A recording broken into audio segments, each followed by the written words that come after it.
Satu hari lagi laga besar akan dilakoni Timnas Indonesia demi menjaga asa menembus Piala Dunia 2026. Pertandingan tandang melawan Australia menjadi krusial.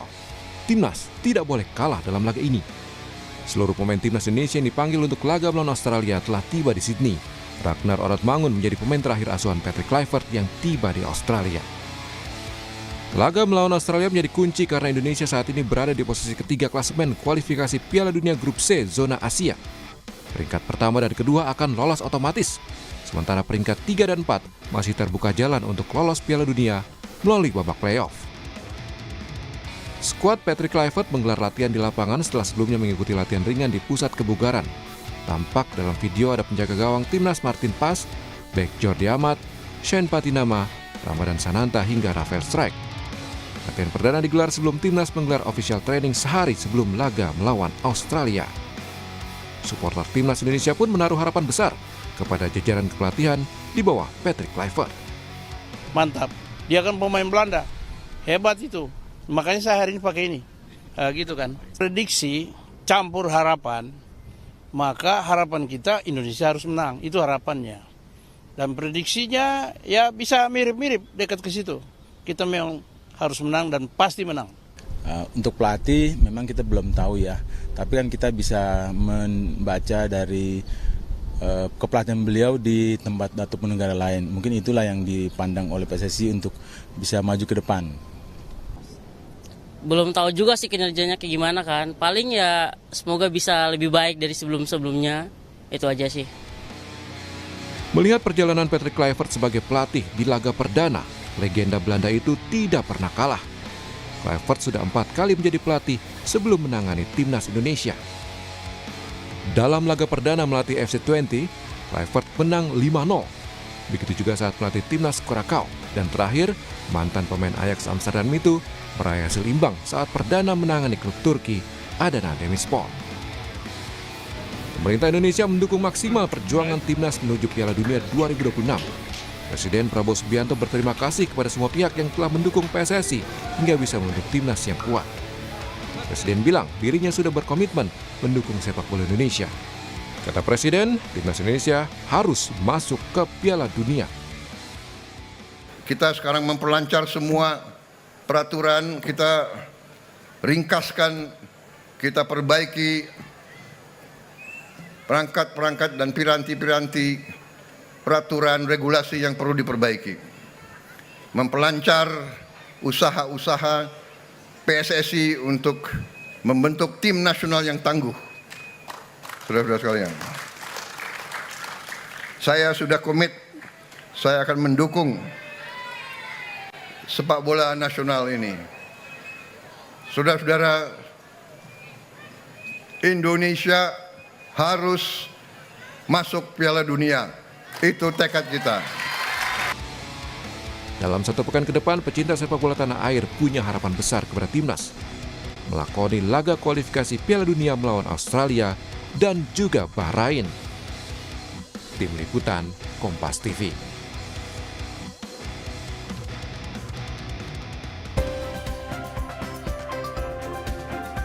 Saudara, pecinta sepak bola tanah air menaruh harapan besar pada pelatih Patrick Kluivert untuk membawa Indonesia meraih hasil maksimal di sisa laga kualifikasi Piala Dunia.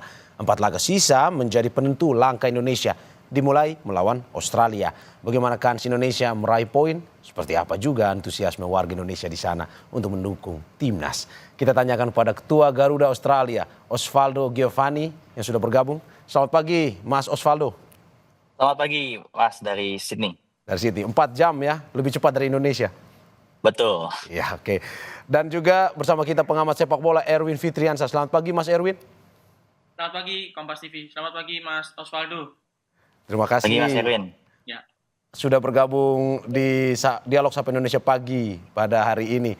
Saya ke Ketua Garuda Australia, Osvaldo Giovanni. Mas, ini pastinya juga pendukung supporter Timnas Indonesia yang berada di Australia ini ya juga sama seperti yang di Indonesia. Ini mendidih darahnya kalau kita bilang untuk mendukung Timnas Indonesia besok nih melawan Australia. Atau bagaimana di sana? Sorry, bilang apa? Ini pastinya antusias supporter Indonesia yang berada di sana juga ya lumayan mendidih darahnya nih untuk mendukung Ya, timnasnya. iya, iya. Ya sangat luar biasa Mas antusiasme di Australia ini ya karena memang kemarin kan kita Ya. sudah melakukan penjemputan terhadap pemain ada penjemputan terhadap pemain. Terakhir kita diakhiri dengan Ragnar Oratmangun ya, pemain ke-29. Dan itu melengkapi seluruh penjemputan pemain di bandara dan supporter sangat antusias untuk Ya. menjemput pemain itu. Oke, kalau dari pertandingan sendiri untuk tiket berapa jumlah tiket yang disediakan untuk supporter timnas? Jadi sebenarnya yang disediakan oleh federasi itu Ya. hanya 1 B yang kapasitasnya 400 supporter, tetapi kemudian pada akhirnya sekitar 4.000 supporter 4.000 tiket dikuasai oleh supporter Indonesia nantinya. Oke, kalau 4.000, kalau di Sydney Football Stadium itu sendiri Mas, apakah memang terhitung setengah atau berapa persen? Itu sekitar 10% ya, karena kapasitas dari Sydney Football Stadium itu 42.500. Oke, sebelum kita ke Mas Erwin terkait dengan racikan taktik, saya mau tanya dulu, apakah mungkin ada aturan terkait dengan bagaimana mungkin nantinya masuk pada pertandingan tata tertibnya terkait dengan supporter timnas Indonesia ketika akan masuk menonton pertandingan timnas Australia versus Indonesia ini? Sorry Mas, ulang. Terkait dengan tata tertib aturan Mas untuk Ya. supporter pendukung yang ingin menonton Ya. timnas Indonesia di sana, apakah Ya. ada atau bagaimana? Ya, Australia itu terkenal sangat ketat aturannya. Contohnya seperti apa? Kami mendaftarkan izin 20 peralatan seperti drum, seperti banner, seperti koreografi, semuanya ditolak oleh Australia dengan alasan keamanan karena mereka menganggap bahwa pertandingan ini pertandingan yang sangat panas dan sangat ketat. Jadi mereka tidak mau mengambil resiko dengan instrumen-instrumen tersebut.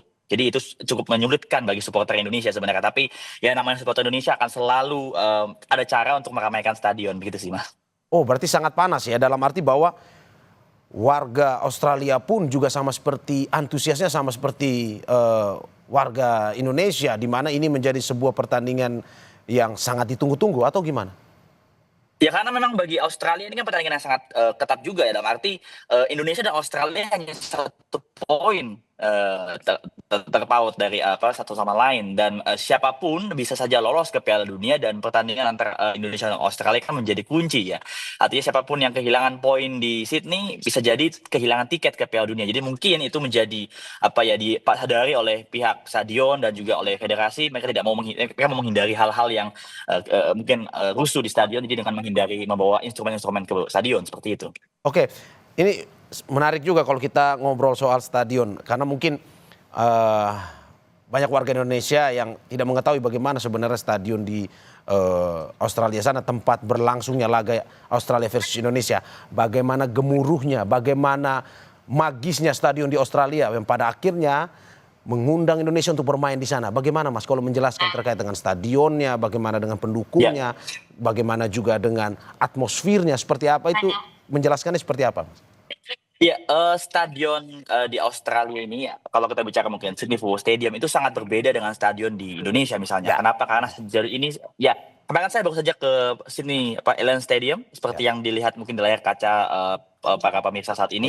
Stadion sangat megah, baru saja di launch beberapa tahun terakhir, dan ini merupakan pertama kali Socceroos bertanding di stadion ini.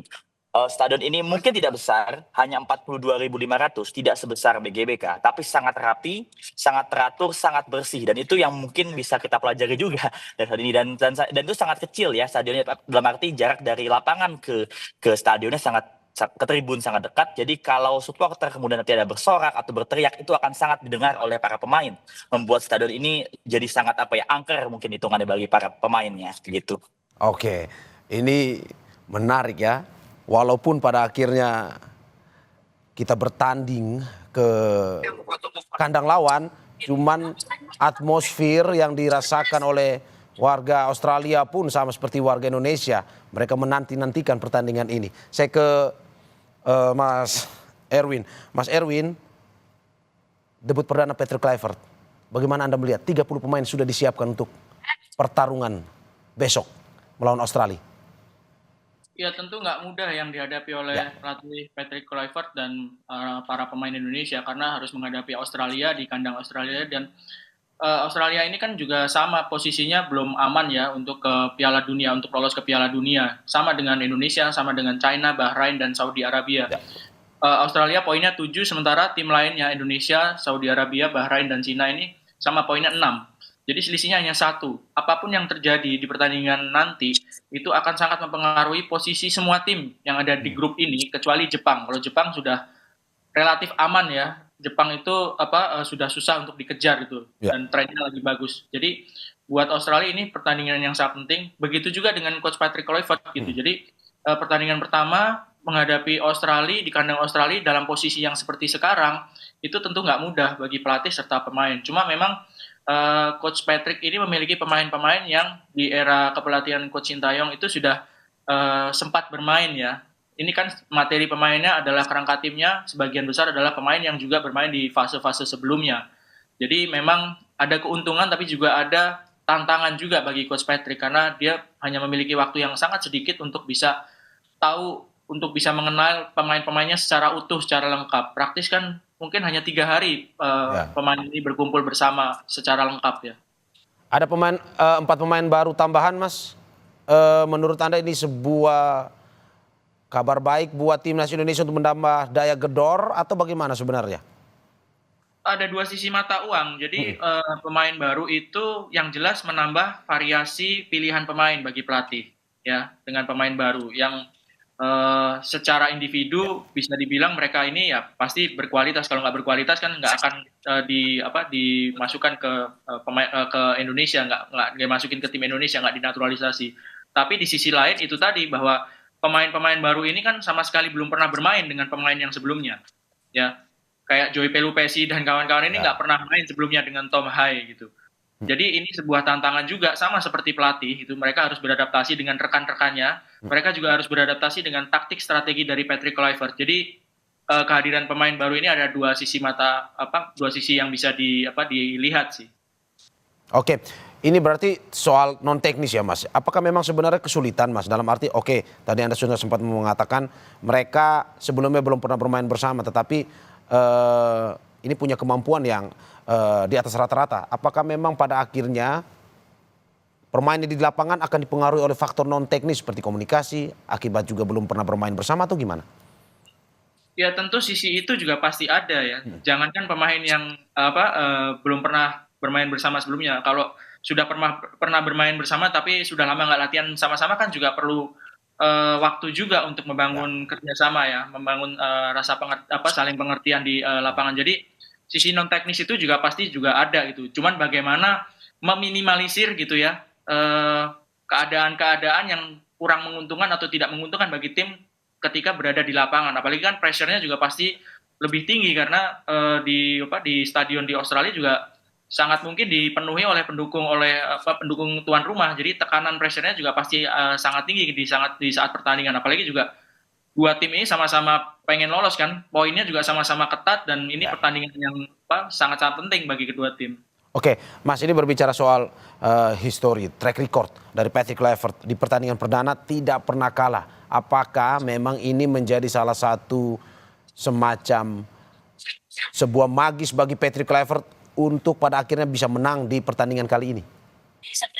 Ya mungkin saja buat pribadi dari Patrick Kluivert gitu. Tapi kondisinya sekarang menjadi tidak tahu kita kan karena Coach Patrick juga baru sekali ini akan menang tim Indonesia di pertandingan resmi. Jadi mungkin secara pribadi punya rekor yang bagus gitu, tapi tidak bisa serta-merta diaplikasikan. Di pertandingan ini rekor ini akan berpengaruh juga. Saya rasa itu nggak terlalu berpengaruh ya. Apalagi kalau misalnya kita lihat bagaimana Australia juga pasti mempersiapkan diri dengan cukup baik meskipun mereka kabarnya kan nggak diperkuat sama sejumlah pemain intinya karena cedera.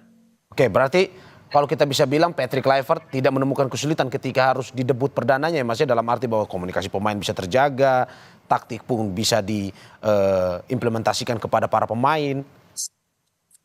Ya, kita tentu berharapnya seperti itu. Komunikasi ya bisa lebih lancar karena mayoritas pemain juga bisa fasih berbahasa Belanda sama dengan Coach Patrick. bahasa Inggris juga bisa. Pemain-pemain Indonesia juga saya lihat sekarang kemampuan untuk berbahasa asingnya juga sangat bagus gitu ya untuk berkomunikasi. Paling tidak itu yang membantu ya. Faktor komunikasi ini bisa membantu bagaimana adaptasi ini dari pemain-pemain, baik pemain lama dengan pemain baru, dengan pelatih dan coach dengan asisten pelatih yang baru itu bisa tercipta. Oke, saya ke Mas Osvaldo, Ketua Garuda Australia. Mas Osvaldo, seperti dikatakan oleh Mas Erwin tadi bahwa ini antusiasmenya tinggi untuk memperebutkan poin kedua timnas. Australia pun harus, timnas Indonesia pun harus. Tidak boleh ada yang tidak ada poin dalam pertandingan kali ini. Antusiasme di sana seperti apa kalau bisa digambarkan, Mas? Dalam hal, kalau kita bicara supporter Australia, sebenarnya ada sedikit perbedaan dengan supporter Indonesia. Kalau di Indonesia kita tahu sendiri sepak bola merupakan olahraga nomor 1 ya. Tetapi kalau di Australia sepak bola sendiri kan memang olahraga yang nomor 4 ya. Masih ada football, masih ada rugby, masih ada cricket yang lebih populer. Memang mungkin tidak akan antusias supporter Indonesia, tetapi di kalangan supporter yang memang fanatik terhadap sepak bola, mereka memahami beberapa pentingnya pertandingan ini. Seperti yang Mas Erwin katakan, mereka tahu bahwa mereka harus menyemangati pemain mereka, apalagi dengan tren yang kurang baik dialami Australia di babak ketiga dari kualifikasi Piala Dunia ini, karena mungkin di ekspektasi awal Australia bisa dengan mudah melewati tim seperti Indonesia maupun Bahrain. Pada akhirnya mereka tidak berhasil mendapat poin dari Indonesia maupun Bahrain pun sampai dengan saat ini, sehingga itu menjadi pressure juga bagi para supporter mereka di Australia nanti. Dan itu pun tercermin dari CEO dari Football Australia ketika ada pengumuman bahwa pertandingan akan dijalankan di Sydney Football Stadium. CEO itu menyampaikan bahwa kita harus lebih bersuara lebih keras daripada supporter Indonesia. Pada dasarnya mereka ingin jangan sampai Indonesia lebih keras suara dibanding Australia, seperti itu. Oke, berarti ada cara untuk membangkitkan semangat warga Australia sendiri untuk menyambut pertandingan ini, Mas ya? Iya, seperti itu. Mereka tidak mau sampai di kandang mereka itu lebih ramai seperti Indonesia. Oke, kalau kita melihat tadi Anda sudah menyebutkan misalkan di media mainstream. Kalau di media sosial sendiri seperti apa? Kalau di Indonesia kan ketika ada pengumuman skuad Garuda ada 30 yang diterbangkan ke Australia ada berapa? Kalau di Australia sendiri bagaimana? Dalam arti bahwa apakah seantusias itu ketika menyambut misalkan ada pengumuman dari timnas Australia sendiri pengumumannya atau bagaimana? Ya, saya sendiri menonton pengumuman dari pemain yang diumumkan oleh Tony Popovic. Ada sedikit pendapat yang berbeda ya, ada mixed opinion mungkin daripada para supporter, karena banyak pemilihan pemain yang dianggap dipertanyakan oleh coach Tony Popovic, terlebih dengan tidak ada pemain inti, pemain kunci seperti Harry Sutar maupun Cirkati, tapi pemain penggantinya tidak memuaskan pada dasarnya. Dan itu kita tercermin dari komentar netizen di sosial media yang mereka pada dasarnya tidak puas dengan pemilihan dari Tony Popovic, seperti itu. Oke, Mas kemarin kan sempat bertemu juga nih menyambut pemain timnas yang datang di Australia. Ada kesan yang mereka sampaikan kepada Garuda Australia di sana atau bagaimana? Ya, pemain sangat senang ya. Artinya dari awal pemain pertama Justin Hubner sampai dengan pemain terakhir Ragnar Oratmangun, mereka semua sangat happy dan welcome bahwa supporter Indonesia sangat menyambut mereka. Bahkan Ragnar pun kemarin mempost di story beliau bahwa beliau sangat berterima kasih pada Garuda Australia sudah menyambut. Pun juga dengan Sandy Walsh yang juga mempost di story-nya sangat senang dengan hospitality dari supporter Indonesia yang menunggu, yang setia menunggu ya. Dan teman-teman yang ada di bandara itu banyak yang menunggu berjam-jam, Mas. 6-8 jam mereka duduk di bandara untuk menunggu pemain kesayangan mereka sangat appreciate terhadap antusiasme dari supporter Indonesia itu. Walaupun jumlahnya lebih sedikit, tapi antusiasnya tetap sama, membara menunggu pemainnya berlaga esok melawan timnas Australia. Saya ke Mas Erwin. Mas Erwin, tadi Mas Osvaldo bilang ada bocoran katanya beberapa pemain Australia besok akan absen dalam laga versus Indonesia. Apakah ini bisa menjadi sebuah keuntungan bagi Indonesia dalam pertandingan besok? Tapi sebelum jawab kita saksikan usai jeda.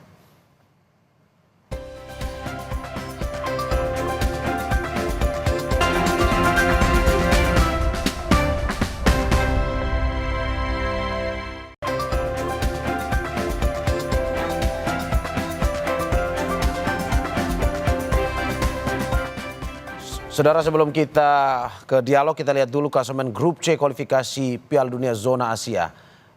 Jepang tampak sulit terkejar karena sudah mengumpulkan 16 angka. Yang menarik adalah peringkat 2 hingga 6. Seluruh tim masih berpeluang lolos ke Piala Dunia. Australia punya 7 angka, sementara Indonesia dan 3 tim lainnya sama-sama mengoleksi 6 poin. Dan masih bersama saya dua narasumber saya, Ketua Garuda Australia Osvaldo Giovanni dan pengamat sepak bola Erwin Fitriansyah. Saya ke Bung Erwin. Bung Erwin, bagaimana melihat Indonesia, apakah sampai saat ini dengan informasi dari Mas Osvaldo tadi bahwa ada beberapa pemain Australia yang hingga besok itu harus absen, tidak ikut dalam pertandingan Indonesia versus Australia. Apakah ini jadi keuntungan sebenarnya buat Indonesia atau sebenarnya ini masih tetap menjadi pertarungan hidup mati antara Indonesia versus Australia? Tentu masih berada dalam posisi hidup mati antara Australia dan Indonesia ya. Ya. Indonesia ini adalah lawan tersisa dari Australia yang harus dihadapi di kandang selain setelah menghadapi Indonesia menghadapi Jepang. Ya. Jadi kalau dilihat dari kualitas gitu, Australia masih memiliki lawan yang jauh lebih tangguh gitu ya di pertandingan terakhir di kandang. Jadi mereka tidak diperkuat oleh sejumlah pemain ini tentu merupakan kerugian bagi Australia dan sebaliknya merupakan keuntungan bagi Indonesia. Kalau waktu di Jakarta itu saya ingat salah satu pemainnya adalah kapten tim Hari Soutar, itu sangat susah untuk dilewati. Itu salah satu faktor yang membuat Indonesia susah untuk mencetak gol. Hari Soutar nggak bisa main nanti di pertandingan besok. Ini tentu sebuah keuntungan. Tapi juga bisa begini, pemain-pemain yang dipanggil itu banyak yang dipertanyakan kan, dikritik itu. Ini pemain-pemain yang minim pengalaman. Ya memang nggak ada pilihan pelatih Popovic itu ya. Karena pemain-pemainnya yang biasanya main itu nggak bisa main. Sekitar 7 atau 8 pemain yang nggak bisa dimasukkan dalam tim karena berbagai masalah gitu.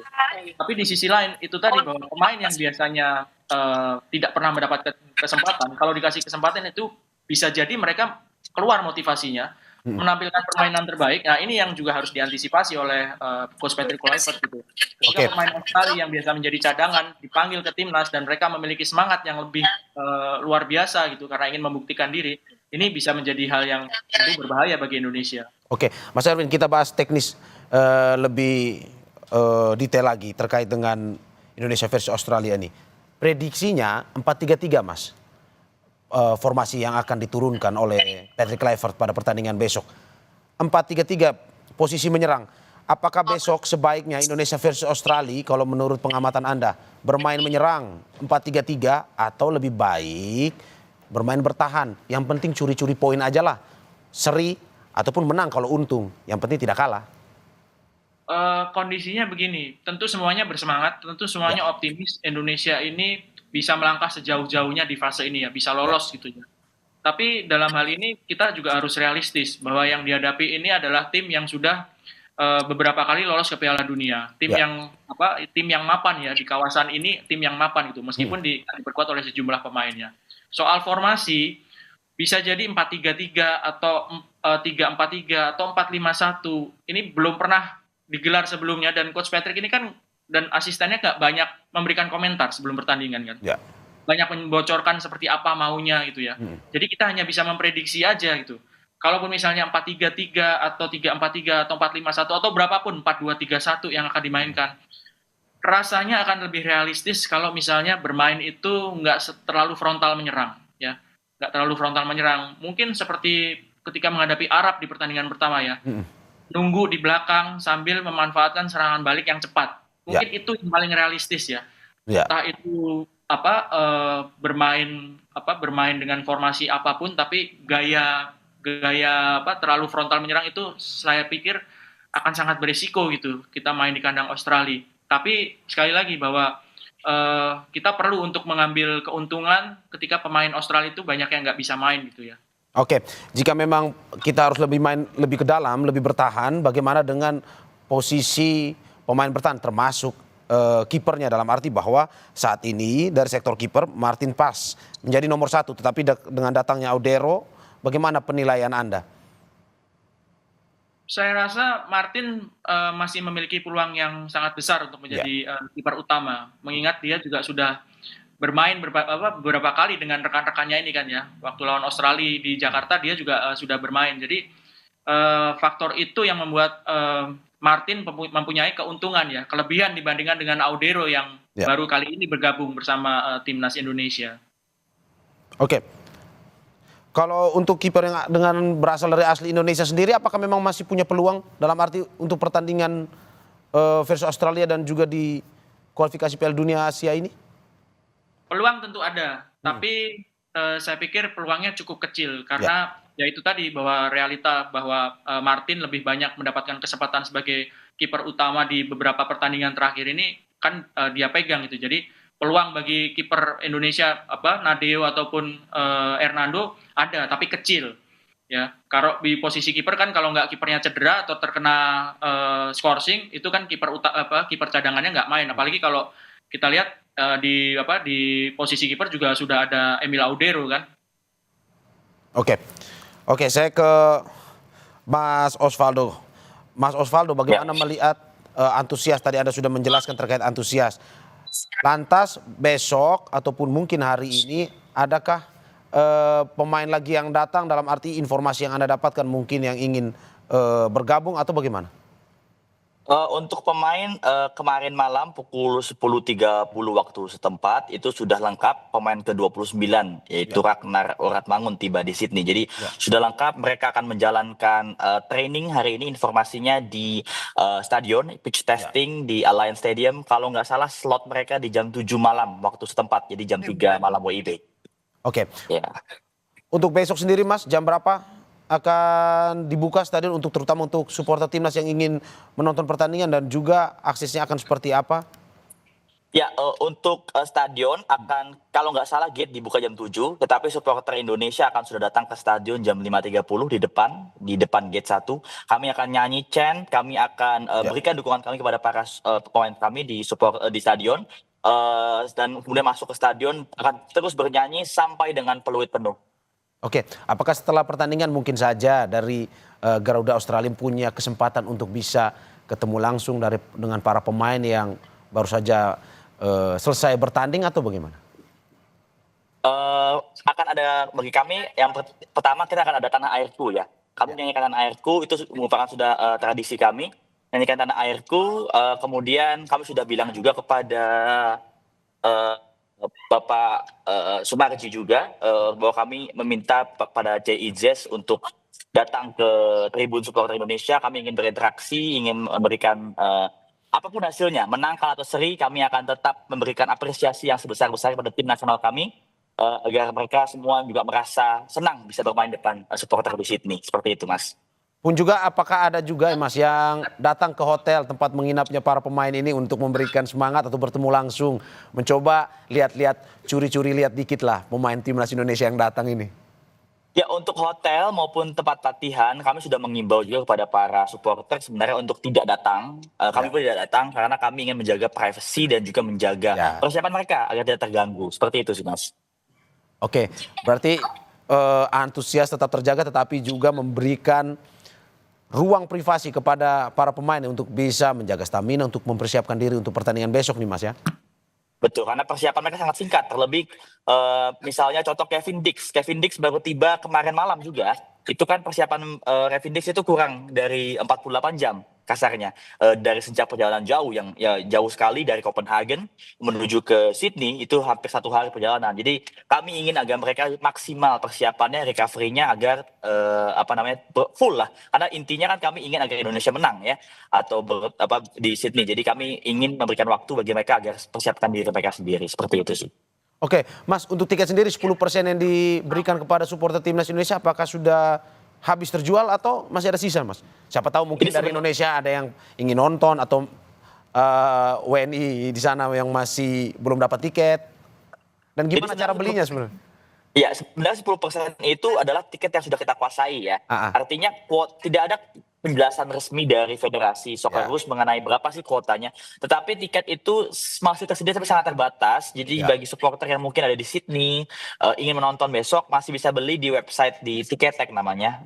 Mungkin ada tiket terbatas yang masih tersedia, seperti itu, Mas.